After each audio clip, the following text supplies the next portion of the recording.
Our topic this morning is the Mason-Dixon line.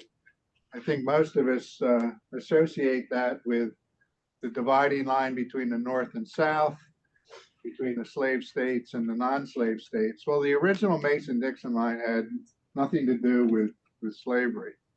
We're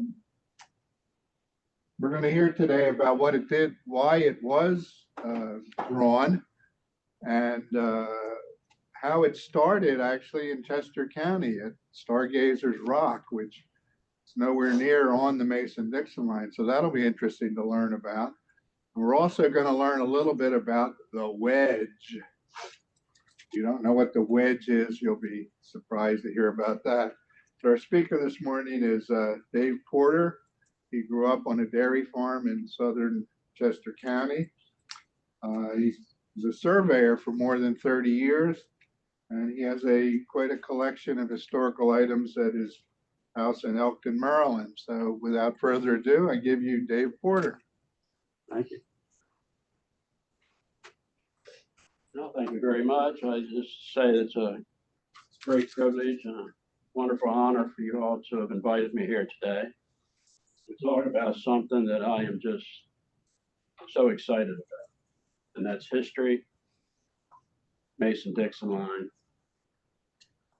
I guess after I tell you my deep roots, you'll know probably why I'm such an enthusiast in history and all. I am 75% Quaker, very deep roots in Chester County and this area. Daniel Hooks was my 7th great grandfather. Thomas Massey was my 6th great grandfather.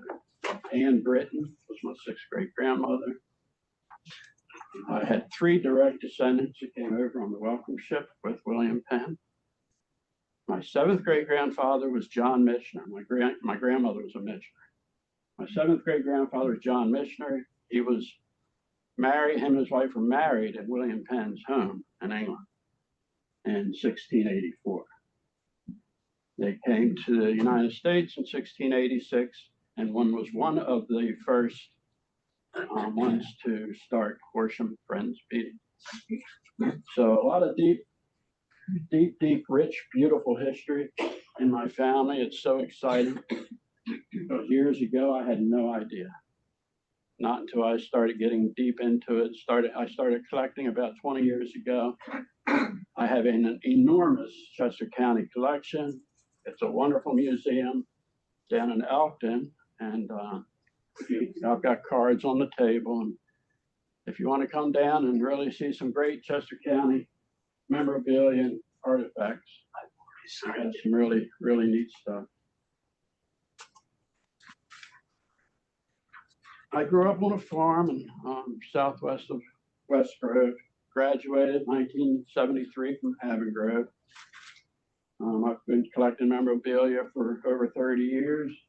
Which involves some Mason-Dixon stuff that just excites me. So I've got some really, really good items, Mason-Dixon.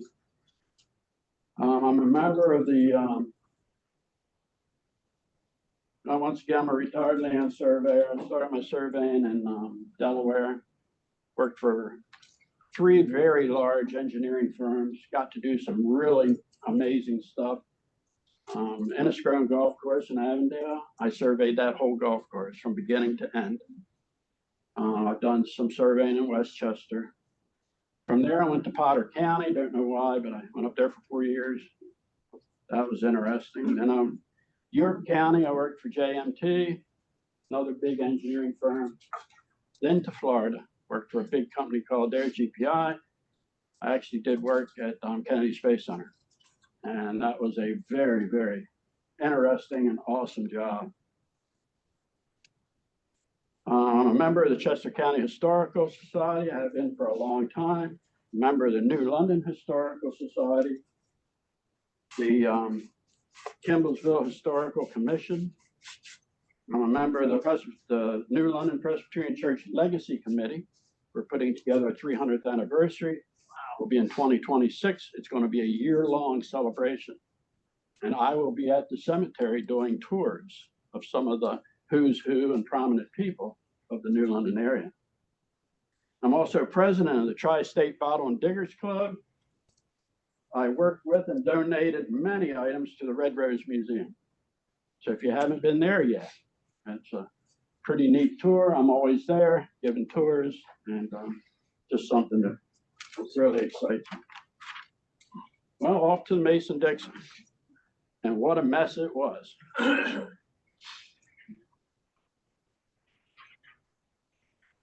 1608, Captain John Smith surveyed the land around Virginia and up into the bay. They published a map. Right there's his map. Published that in 1613. That's the 40. He put the 40th degree parallel line on there.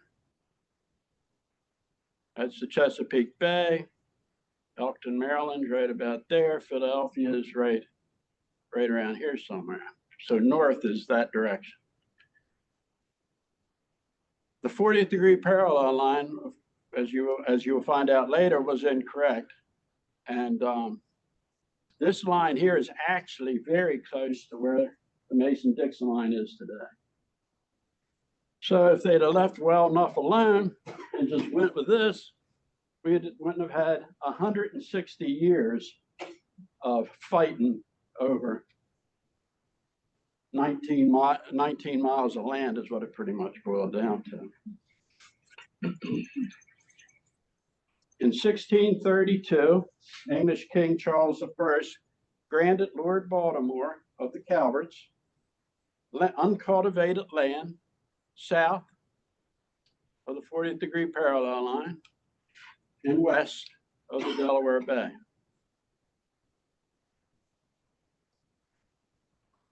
In 1681, William Penn was granted by King Charles II land west of the Delaware River and north of the 40th degree parallel line, all except for the 12-mile arc around Delaware. That was claimed by James, the Duke of York, who happened to have been a very good friend of the Penn family. In 1682, it was discovered that Captain John Smith's map was wrong.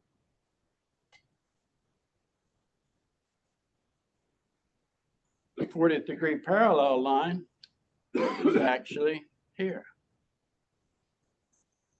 putting Philadelphia in Maryland.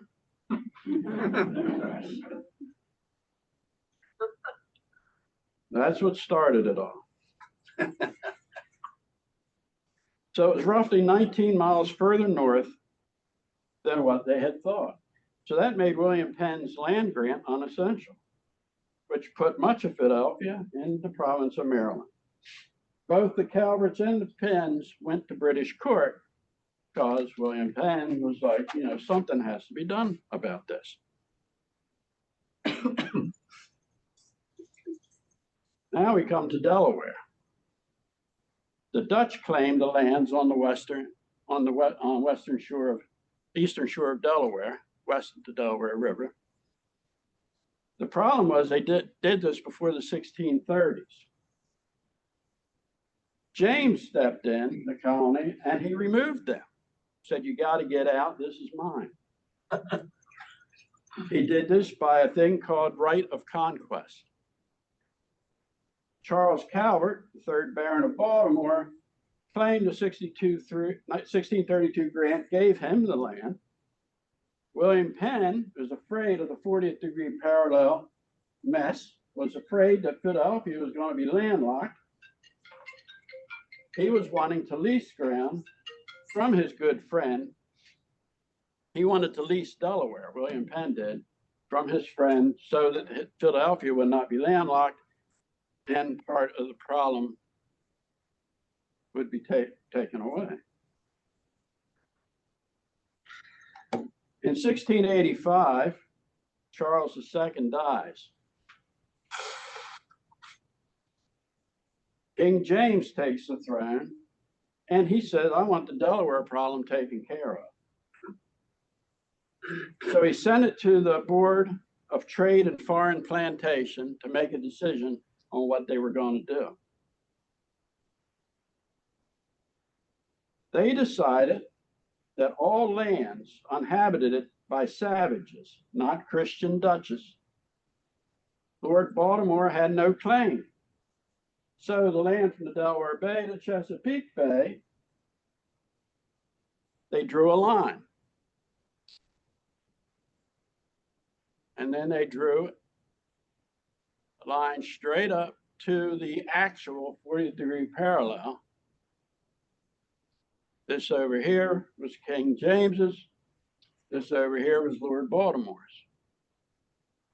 So you think that would pretty much take care of the problem because William Penn leased Delaware.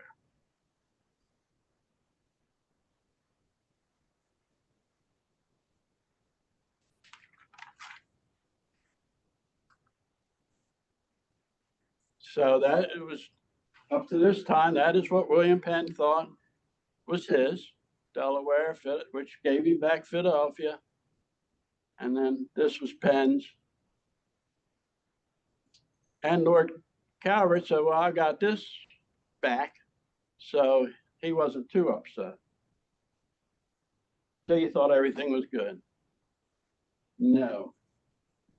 In 1688,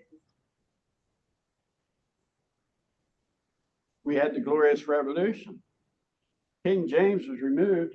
William and Mary was put in his place. They paid no attention to the 1685 deal.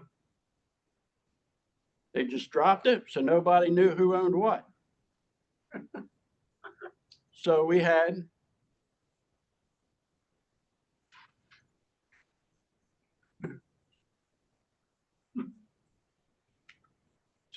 people in this area here not knowing who to pay their taxes to.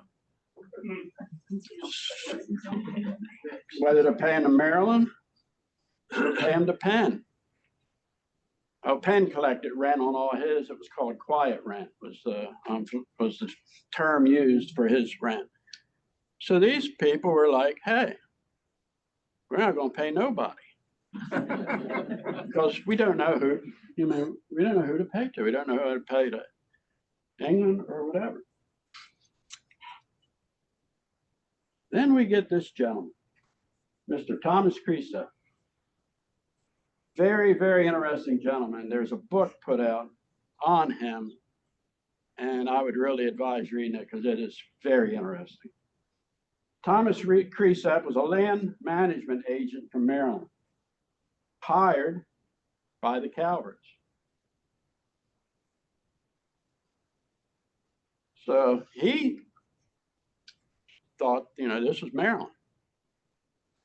So he built his house on purpose right on the line, right about here, just south of York is where he built his house, just off the Susquehanna. And he was working for Lord Baltimore. And in October of 1730, while operating his ferry, right there, on the Susquehanna River, he was approached by a bunch of angry Pennsylvanians because he was up in what they thought was Pennsylvania, causing all kinds of trouble.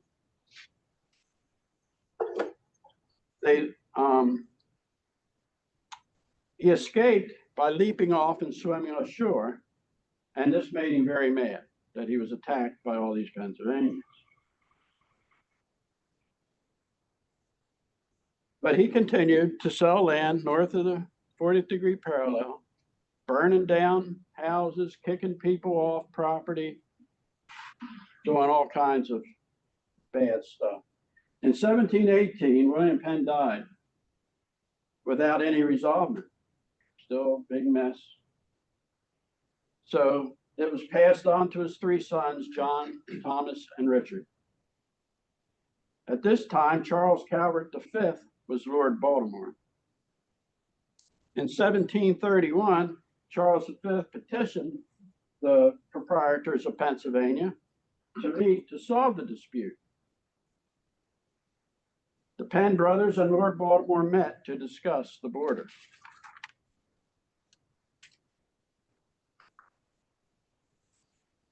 This is where it really gets interesting. So Lord Baltimore pulls a map out of his pocket, and this is what the map looked like. This is where the Trans-Peninsula line was drawn. The map had it approximately 20 miles south. So what does that do?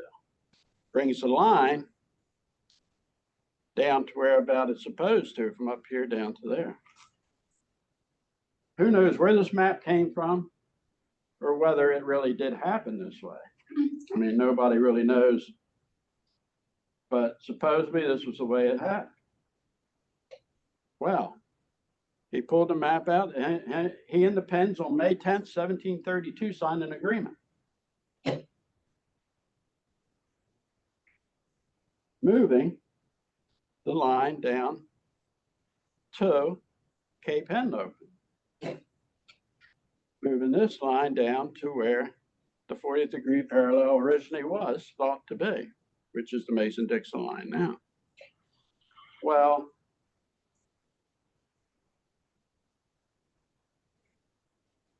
Lord Baltimore got pretty upset. He's like, well, the Penn brothers deceived me. Some reports were that they took him out, got him drunk. That's just garbage hearsay probably, but that is just written down as what he might have done. So he refused to believe that he did such a thing because he lost millions and millions of acres.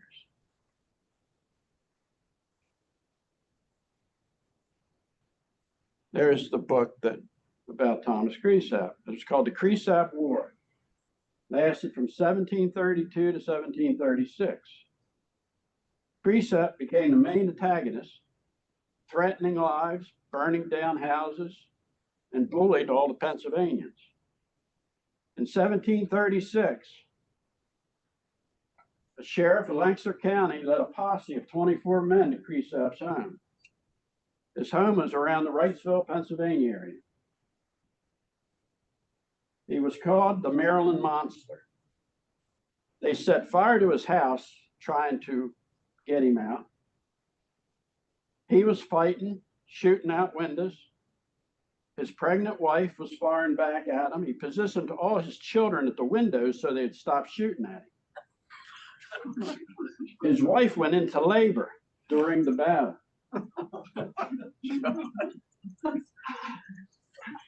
Creasap was wounded and arrested. To the little side part, the wife had the child. She actually had family that lived in the York County area, so she went and lived with them while, had her baby, lived with them while this all went on, while they took him and arrested him. They paraded him into Philadelphia. As he was being paraded into Philadelphia, he looked up and he said, "This is the prettiest town in Maryland."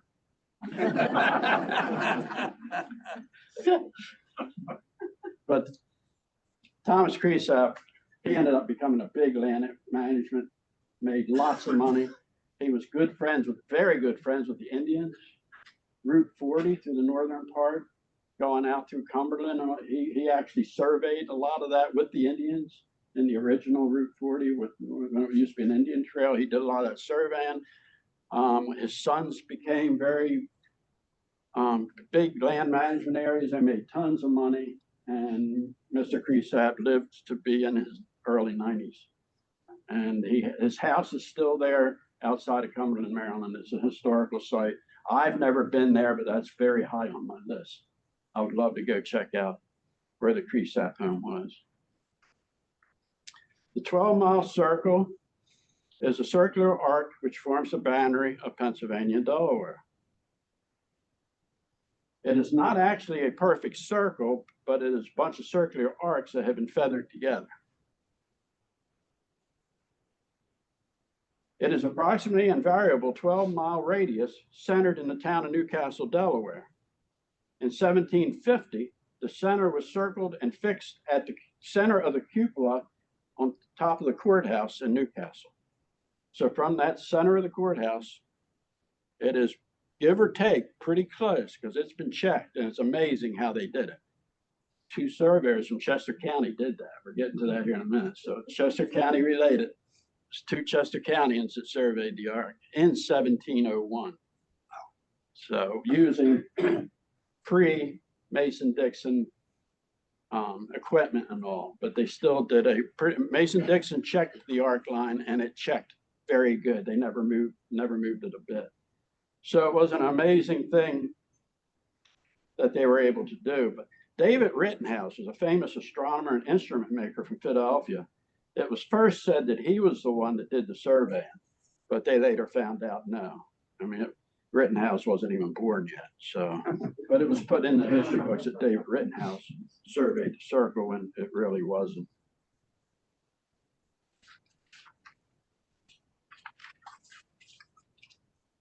That's Mr. Rittenhouse right there. Another look at the Delaware Ark with the wedge in there, which we will talk about a little later. Thomas Pearson, he was one of the surveyors that surveyed the Ark. He was the son of Susanna Pearson. He arrived in Upland, which was Chester, in the autumn of 1683. Within a few months, he was appointed deputy surveyor in Newcastle County. He was a subordinate to Thomas Home. Pearson completed his apprenticeship in Bristol, England in 1675 and sailed to Maryland the following year with William Dixon. William Dixon is no relation to the Dixon and the Mason-Dixon line. It just happened. It might be. They might have been related, but it was a good friend of his. Thomas Pearson served as surveyor in Newcastle County for quite a number of years. In 1701, he cooperated with Isaac Taylor in surveying the present circular boundary of northern Delaware. Pearson married Rachel Sharpley in 1686. She died the following year. In 1690, he married Rose Dixon. Once again, no relation as far as I know to Jeremiah. He had 2 daughters, Susanna and Rose, who married 2 brothers, John and Aaron Mendenhall. These Mendenhall brothers settled in East Callan Township, northwest of Downingtown in Chester County. Thomas Pearson spent the last years of his life in East Callan. He died in 1722 and is buried at Old Callan Friends Meeting Burial Ground in Coatesville. Isaac Taylor, the brother of Jacob, resided in Thornbury. He was the deputy surveyor of Chester County from 1701 until his death in 1728. He married in 1694 Martha, daughter of Philip Roman. They had 5 children. They lived in Coventry. One of his sons, Jacob, was an ironmaster in Coventry. Born 1670, died 1728. It is recorded that he was buried in New Garden Friends Meeting in New Garden. I have done a lot of research and cannot prove that. I'm going to continue to research it. Maybe I will find something out. I haven't researched it real deeply, but it was said that he was buried in New Garden. Jeremiah Dixon, born 27 July 1733, died 22 January 1779 at the age of 45. He was an English surveyor and astronomer, best known with his work, of course, of Charles Mason from 1763, 1767, and on the Mason-Dixon line. He was born in Cockfield, near Bishop Auckland County in Durham in 1733. He was one of 7 children. His father was George Dixon, a coal miner. His mother was Mary Hunter. She was a native of Newcastle, and she was said to have been the cleverest woman ever to marry into the Dixon family. So that's where Jeremiah gets all his brains from, is from his mother. Dixon became interested in astronomy and mathematics during his education at Barnard Castle. Early, he made acquaintance with intellectuals of Southern Durham, mathematician William Anderson, astronomer John Bird, he'll come up later also, and Thomas Wright. Astronomer John Bird was an active fellow of the Royal Society, and I have a book over here, an original 1768 book from the Royal Society. And he recommended Dixon to serve with Mason to do the Mason-Dixon line.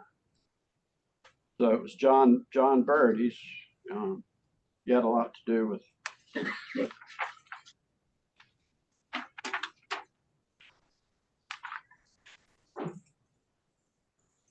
Charles Mason, born April 1728, died 25 October 1786. English astronomer, made significant contributions to 18th century science and American history. Of course, particularly through with him and Jeremiah doing the Mason-Dixon line.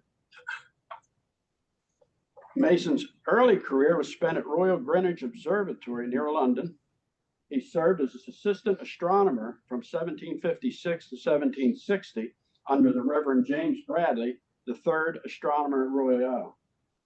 While employed at Greenwich Observatory, Mason became familiar with Professor Tobias Mayer's tables of the moon. The lunar tables were designed to solve the problem of determining longitude at sea. They were getting lost at sea all the time. And it's because of Charles Mason and these lunar tables for him to get them back to knowing where they were and when they're navigating the ocean.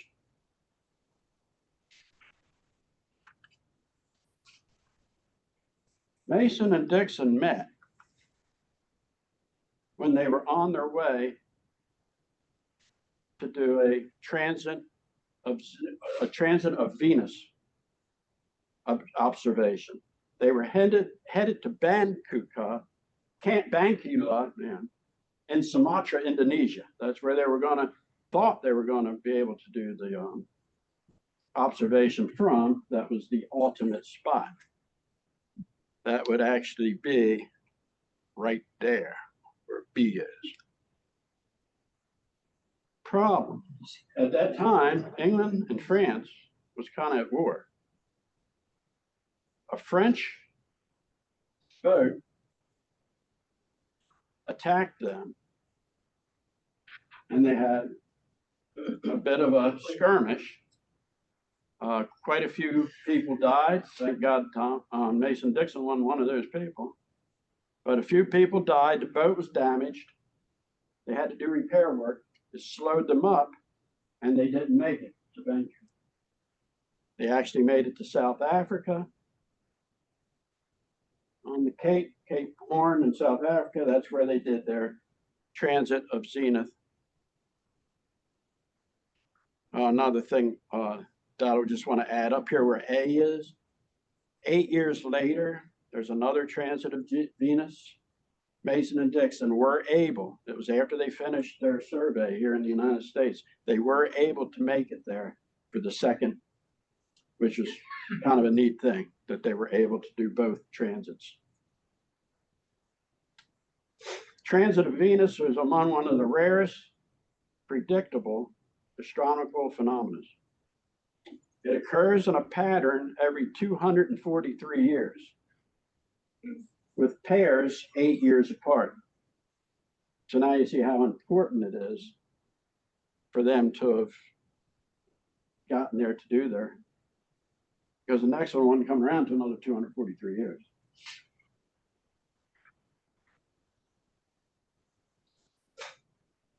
The last transit of Venus was on the 5th and 6th of June, 2012.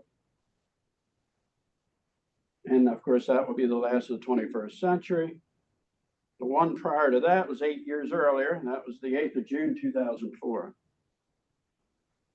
There were also transits in 1874 and 1882.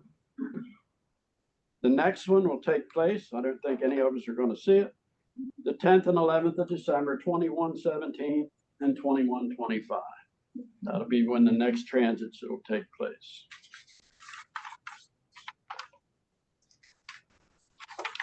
Venus transits are historically of great scientific importance as they're used to gain the first realistic estimates of the size of the solar system. Observations of the 1639 transit provided an estimate of both the size of Venus and the distance between the Sun and Earth. That was more accurate than any other up to time.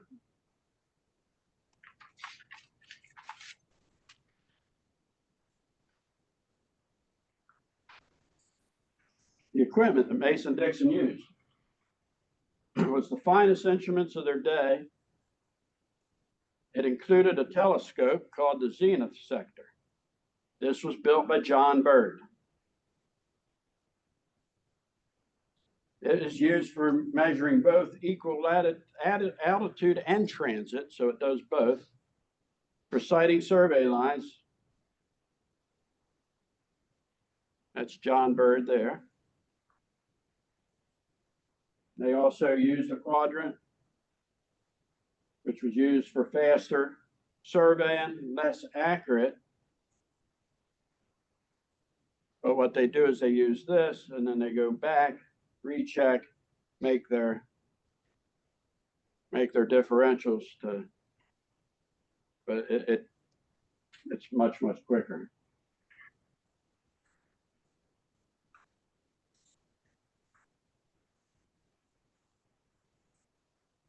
This was Harrison's chronometer, built by John Harrison, used for measuring longitude. This is what they use at sea on the ships to know where they're at. Harrison's chronometer later became the standard equipment for measuring longitude. The surveyor's job was mainly to measure latitude, but Mason preferred this method of lunar distance on measuring longitude to the new method.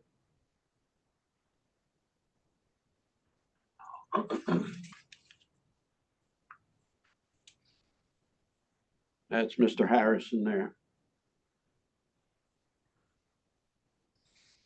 1763, so here we go, finally to the Mason-Dixon line. 1763, they arrived in Philadelphia on November 15th.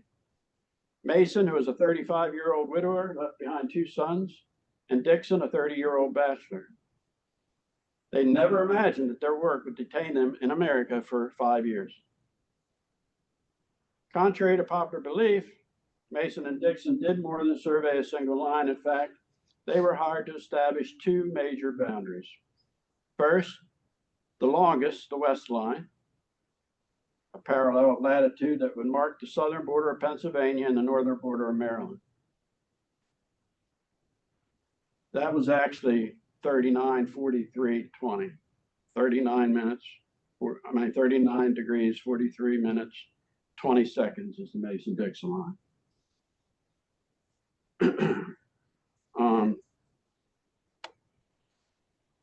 Second, what they had to do the tangent line between Delaware and Maryland. That was the hardest part. The hardest part was doing the tangent line on the western border of Delaware. Then they had to set a point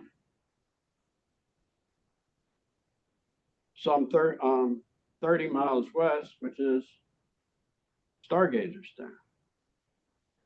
The reason they had to set Stargazer Stone was because they had to drop 15 miles south to put the most eastern point of the Mason-Dixon line.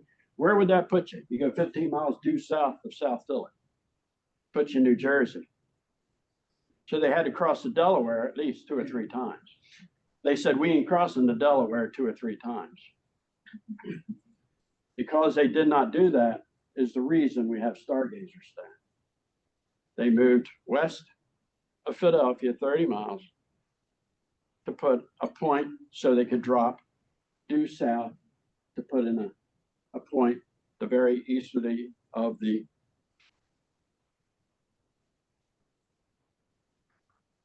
That's what it looks like today. Actually, I think the house where the southernmost part of Philadelphia is right in the middle of 95, I believe. It's a shame, but there we are at the Harlan House.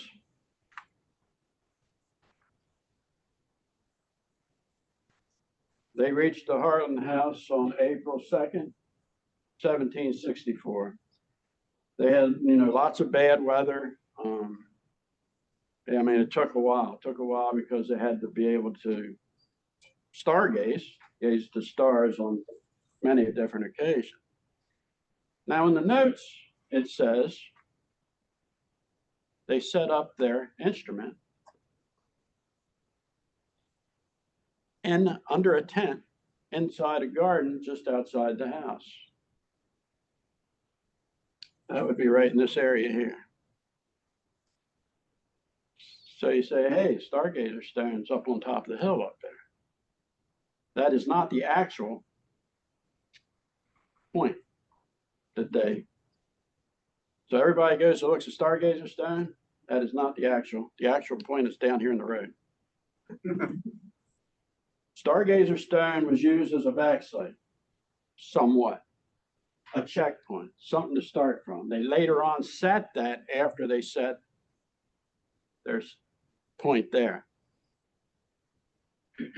They also set Stargazer Stone on the exact same latitude, the exact same longitude as South Philadelphia.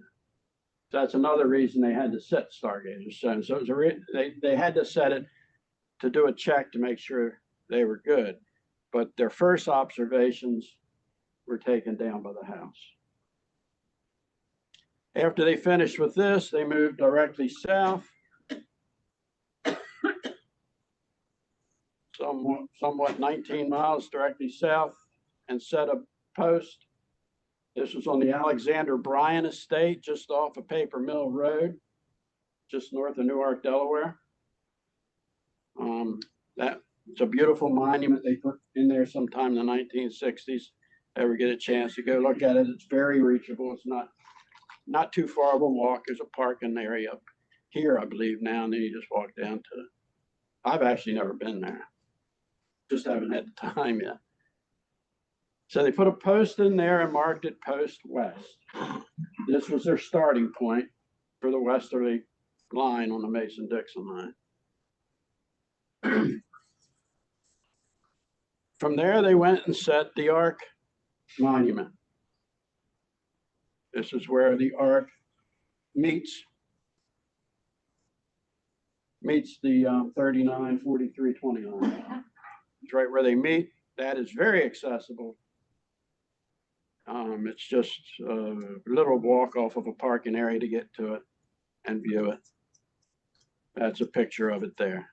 So they said that.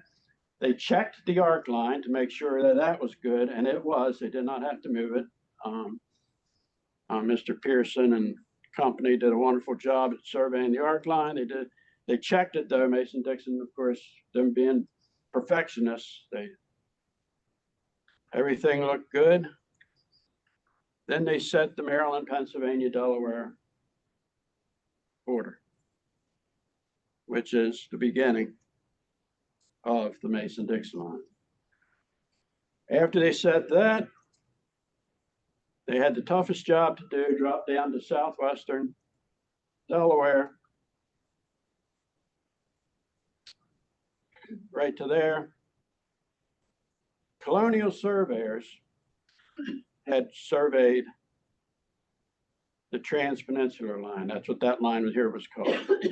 Mason-Dixon did a quick check on it. It checked pretty good. So Mason-Dixon was able to start here. The surveyors that did that also attempted to survey the tangent line. They missed by about 100 feet, at least. They said, all right, we'll go back and do it again. So they came back and started again and only got a little ways. They were fired. Mason-Dixon was called in. So colonial surveyors attempted to survey the tangent line and never got it done. There's the southwest corner of Delaware. That's the stone Mason-Dixon set. In my story, I used to always say that these were three that were set by other surveyors. But I had someone just recently, approached me and said he was an expert on that trans-peninsula line. He did all the research. According to him, these three monuments were monuments that another surveyor had seen knocked out of the ground and had brought them there just to set them there for storage. And he never came back and got them.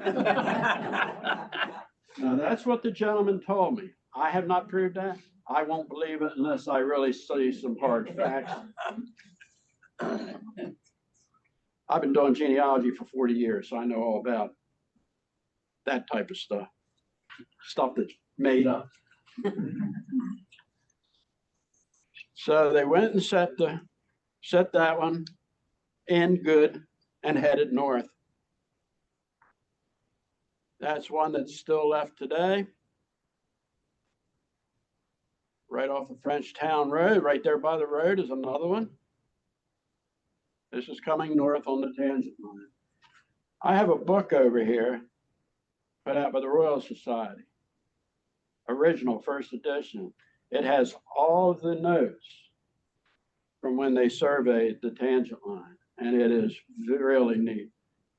We surveyed all day in water above our knees, and just stuff like that. Just really, really neat stuff.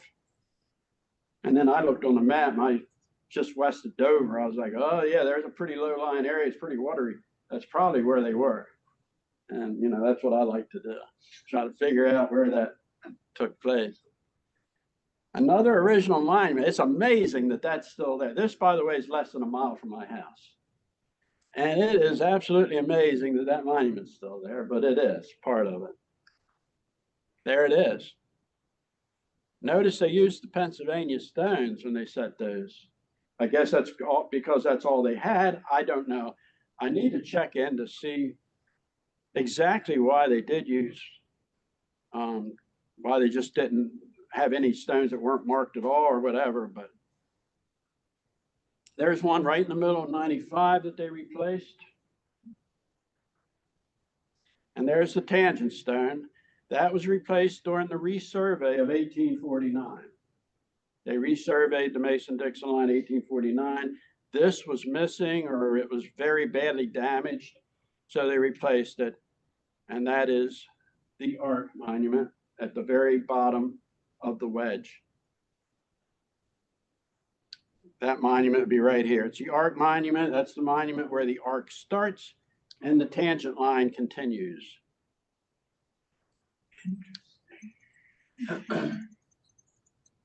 I might as well do the wedge now. The wedge, very interesting. The thing that blows me away, it took till 1921 for them to give that to Delaware. I mean, I just don't understand why it took so long. But in 1921, they finally gave this land, which nobody wanted and didn't know what to do with. They finally gave it to Delaware in 1921. But that is the Ark Monument that I showed you earlier that they set. And that's the three corners of Pennsylvania, Maryland, and Delaware. So you had a space in there between where the arc continues on and where the line comes across. That's what made the wedge. There's all kinds of stories. They said crooks, robbers. They used to go there because they couldn't touch them because nobody owned it. I don't know. A lot of those stories I think are made up, personally. I think they're just made up. But I mean, that might be true because really nobody did own it. It was called no man's land.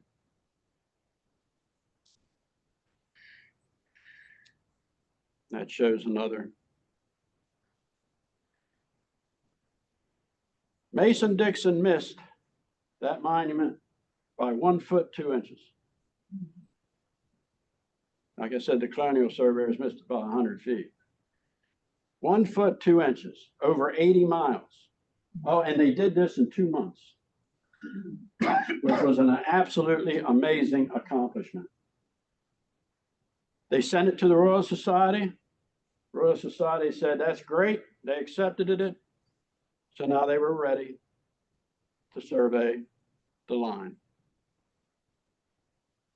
So with axemen, cooks, wagons with close to 400-pound monuments.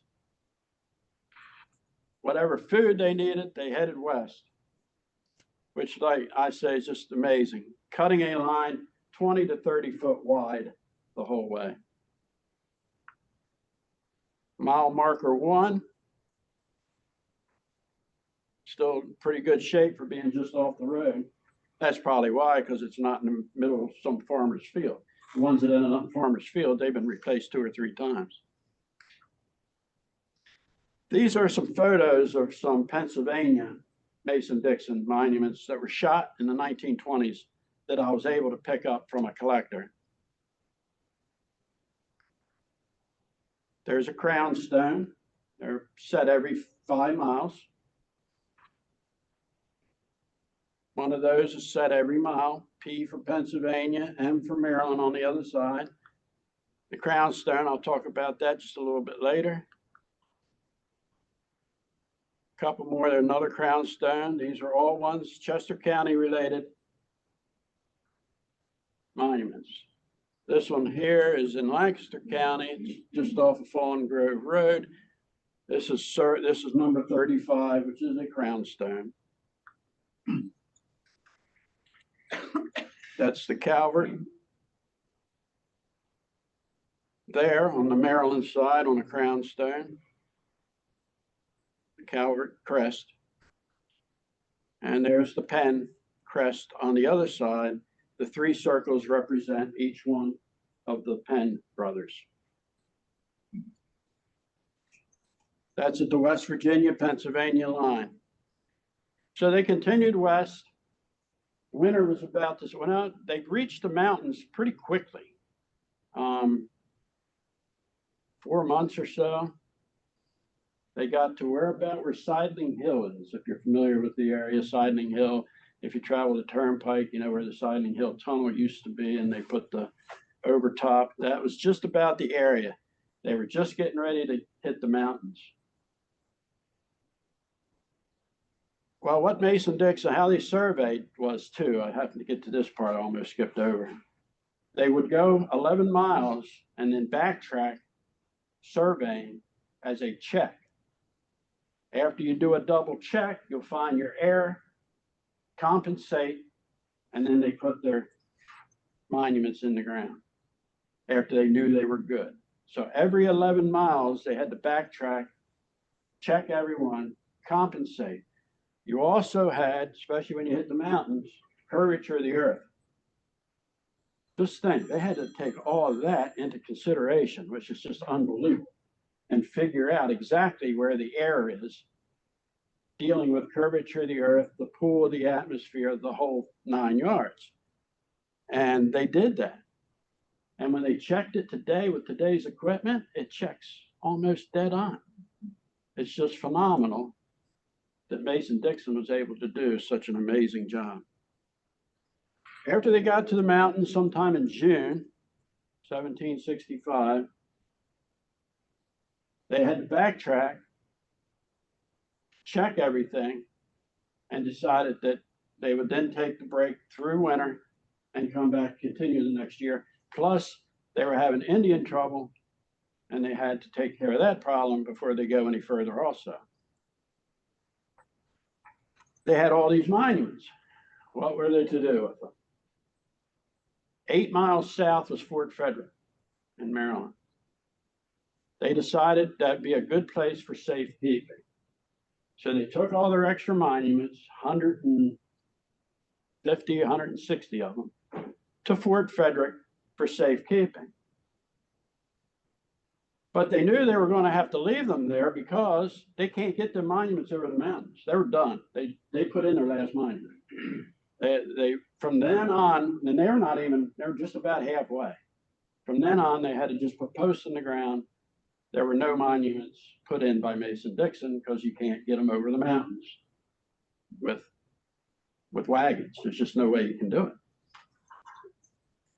In 1900, they surveyed the Mason-Dixon line, put in all the ones that were knocked out, and did a complete resurvey. I have the original first edition book here with me today.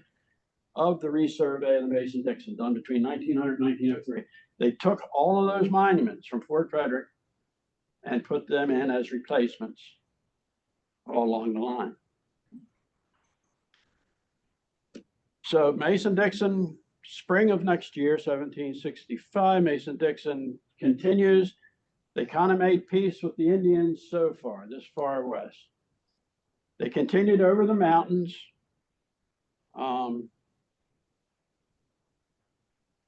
Putting posts in the ground, marking them every mile. They get to a lot of Indian trouble. So they get to like 30 miles before the end, and their Indian scouts said, "This is it. We value our lives too much. We're quitting." So they lost their Indian scouts. They figured, well, our lives are in danger. No, we cannot go any further. So Mason-Dixon ceased 30 miles before the end. In 1784, 4 surveyors from Philadelphia completed the line.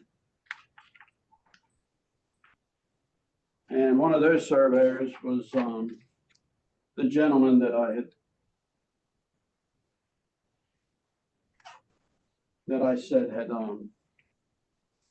said that he surveyed the ark.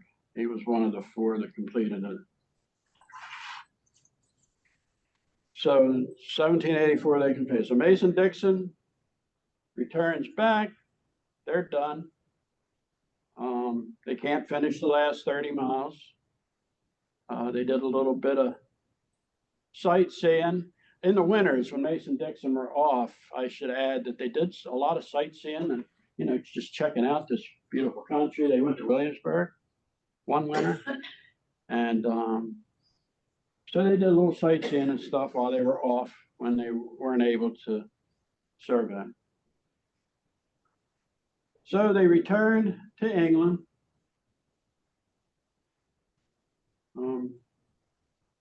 Mason's wife, I said, had died in 1759. He remarried and had 7 children. Him and Dixon got together in 1769 and did the other transit of Venus. I saw recently in a history book that they did it from Northern Maryland. I thought they had, Northern Ireland. I thought they had done it from Norway. So that's kind of like a little iffy thing exactly where they did do their transit from. But like I said, I saw something recently in a history book that said they did it in Northern Ireland. After that, they broke up. A couple of years later, Dixon died. Dixon was buried in a Quaker cemetery in England. They don't quite know how he got buried in a Quaker cemetery because he was very flamboyant, loved wearing different flamboyant clothing, and drank like a fish. That's probably why he died at 45 years old. So they don't know why how Dixon, probably a family-related type thing or something. But he was buried in an unmarked grave in a Quaker cemetery in England. Charles Mason decides to come back to the United States. He had made good friends with Ben Franklin. He wrote Ben Franklin and said he was coming back. One of the reasons was he was broke. And he was hoping Ben Franklin would help him out by giving him some land or a place to live and all that. So him, his wife, and 8 children came back. 2 months later, Charles Mason dies. Just 2 months after he got here. Franklin gave him a cemetery lot in Philadelphia for him to be buried. But Franklin, I guess, was very frugal because he didn't put a stone on it or anything, just gave him the ground to bury him. Mary Mason wanted to go back to England in the worst way. She didn't want to stay here. She was broke. She had to find ways to get back. She actually wrote a letter to George Washington. They don't think that the letter was ever that he had ever written back. She had just written telling her situation, needing money so she could get back to England. Charles Mason was owed a lot of money for work he had done and was not paid for. So whether she probably got part of that money and had enough money to get back to England, but she did return back to England. And like I said, not really known how she did it or anything about that.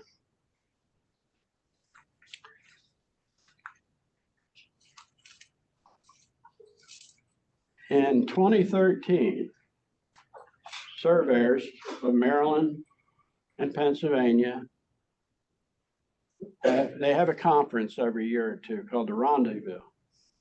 And they had a rendezvous in 2013. I personally, in July, they had some of the Maryland surveyors that were heading this up did a talk at the Wright Restaurant in Wrightsville, Pennsylvania. Very nice restaurant, by the way. Wife and I used to eat there all the time. But they did a talk there, and my boss, you had to be a licensed Pennsylvania surveyor to go. I'm not licensed in Pennsylvania. My boss asked me to go, and I was excited. So we went and heard these guys. They had a stone from the Mason Dixon line that they were going to put on his grave in Philadelphia. To this day, I thought they said that the stone was pulled out of a field south of Oxford, Pennsylvania in Chester County. So me and sisters were trying to figure out where that was, and we thought maybe it was number 8. But part of the story was they were out searching monuments, trying to find something to put on his grave. A farmer comes out and said, "What are y'all doing?" He tells him, and the farmer said, "Well, my dad hooked a chain to that monument, pulled it out of the ground 30, 40 years ago, and threw it down over the bank over there." They went down over the bank and found it. And that's the stone they used. One problem with the story, it wasn't south of Oxford. It took me years to finally find that out. I was trying to get in touch with some of the Maryland surveyors to see what the story was. But I thought for sure he said it, but that must have been my mistake. It was actually pulled off of mile 140. So that was out almost into the mountainous parts of Pennsylvania, is where they did get the stone that marks Mason's grave in Philadelphia today. It was pulled off in mile 140. I checked it on the topographical map, of course I'm going to, and there was a big embankment not far from there. And I was like, well, that's where they threw it down. And they went down there, they got it. They had the stone that night, and I was able to see it. They brought it in on a big cart, and it was just very interesting. So they had the rendezvous. I wasn't able to go. It broke my heart. I was not able to go to the rendezvous. They put that plaque finally on South Street. I mean, they did not put a plaque there until 2013. They were going to do 3 things at the rendezvous, and this was Labor Day weekend, 2013. There's a picture of what South Street looks like today. There is this stone that they used to put on Mason's grave. There's the spot at Emeryville, at Stargazer Stone. They put a spike in the road right there. That's where they actually set up for their stargazing. They put a plaque there, put in stone that it was actually manufactured in Oxford, Pennsylvania. They tried to get stone that was very local to the area to put the plaque in. So the stone that you all go see, the Stargazer stone, that's not the original. The original is here. They put that in. I just heard, somebody just told me recently, they just re-blacktopped the road. So you're not going to see the spike now.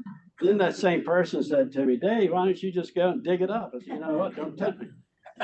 So if you see me out there with a chisel, and I've done it, me being a surveyor, I've done it many, many, many times, I might just go dig that up. I mean, you know, if nobody has yet dug it up. But, I mean, it's important.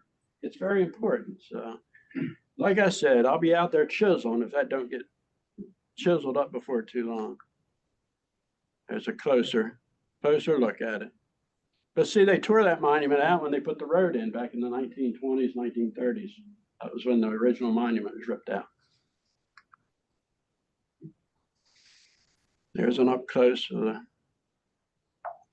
plaque. So that's pretty much the end. I've got a lot of really neat items up here to look at. So, you know, check it all out. And it was nice being able to talk to you all this morning. Well, thank you. Any questions? I always wondered why the line didn't go straight to the Ohio River, and I assume it has something to do with Virginia's claims on the lands Exactly. out there. How are that resolved? Don't know. I never checked into that. Not part of what. I don't know how that was rectified, but it was, yes. And you were absolutely right. It had something to do with the Virginia claim and all that. What is the intersection where the original stoners are the spike? Where the spike is? Yes, That was the original Stargazer stand. yes, but what's the intersection? What roads do you? Oh. 162 and Yeah, 162. What's the road? that's good. Stargazer goes north and south there. I don't remember the name of that road. What 162 though? But they have a nice parking area there where you can park. And like I said, the Harlan House is privately owned, so you can't really walk over their property, but they have a path that goes around their property. You can walk up, see the Stargazer, and check the plaque out there. And it won't be long, that spike will be dug up. I wonder who. Yeah, I wonder. Well, Dave, thank you so much for the talk. It was very interesting. No more questions, huh? Man, I'm blown away. It's too technical to figure out how to ask a question. I just did a talk for the Oxford Area Historical Association last month. There was 137 people. So you can imagine how many questions I was getting there. I mean, I answered questions for about a half an hour. So, All right. Well, thanks. take a look at a lot of very interesting things on this table to look through. And there's business cards up here to my museum. So take one, come down, check it out. It came out very nice. I'm really happy with it.